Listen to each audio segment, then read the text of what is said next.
Hi friends, மதிய சாப்பாடு mini vlog தான் பார்க்க போகிறோம். அதுக்கு முன்னாடி காலையில் டிஃபன் பார்த்துடலாம். சேமியா கிச்சடிக்கு பட்டை லவங்கம் போட்டுட்டு கருவேப்பிலை, பச்சை மிளகாய், வெங்காயம், இஞ்சி பூண்டு பேஸ்ட்டு, தக்காளி நல்லா வதக்கிட்டு தண்ணியை சேர்த்து சேமியாவை சேர்த்து கொஞ்சம் நெய் விட்டு ஒரு 5 நிமிஷம் டம்மு வச்சு பசங்களுக்கு கொடுத்தாச்சு. சாதம் வெந்துட்டுருக்கு.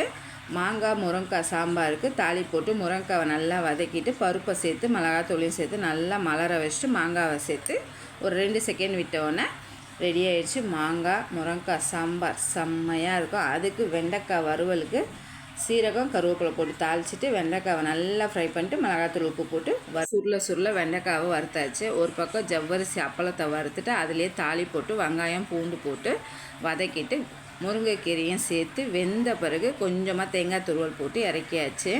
மூக்கல்ல வேக வச்சுருந்தேன். மசாலா சுண்டல் செய்யலான்னு சொல்லிவிட்டு தாளி போட்டு வெங்காயத்தை வதக்கிட்டு தேங்காய் மிளகாத்தூள் சுண்டலை சேர்த்து வதக்கி எடுத்தாச்சு. ஒரு பக்கம் ரசமும் வச்சாச்சு.